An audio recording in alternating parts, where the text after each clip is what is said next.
Let me tell you why emergency medicine is actually the best specialty of all the specialties.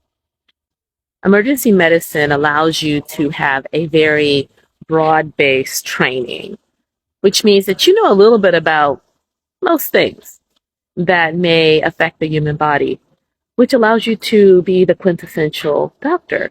You know, the kind of doctor that when you're a little kid and you say, I want to be a doctor when I grow up, guess what you think that you may be able to do? Save patients' lives, right? Know a little bit about everything so that you can actually make a difference when it's very necessary. That's number one.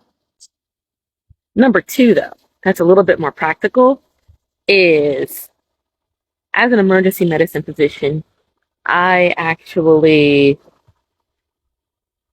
get to dip my toe in a lot of areas of medicine and public health that I don't think that most people actually anticipate. Meaning that when you're choosing a specialty, you think, oh, I love children. I want to be a doctor for children. I'll be a pediatrician. Or I love delivering babies. I'm going to be OB-GYN.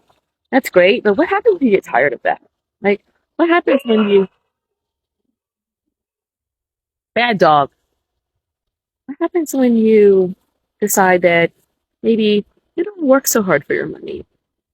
Or you don't want to have to interact day to day with patients? Or the bureaucracy of medicine is causing you to feel abused. You have significant moral injury, but you still got bills to pay. What are you going to do?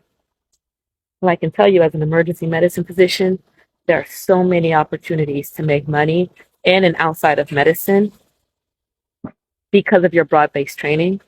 And honestly, just being an ER doc sounds cool, right? Being an ER doc sounds like you know everything, like you're a badass.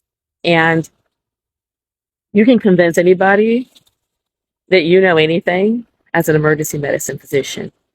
I think that what we don't share with our students enough is their exit strategy or their alternative career opportunities. You may intend to be a practicing clinical physician your entire working life. What happens if life happens?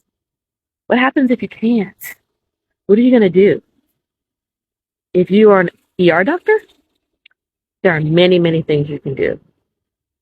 There are many, many ponds that you can wade in that you don't even realize when you're making this decision. So I would urge students to make a decision about your medical specialty based on something other than just what you think you might like.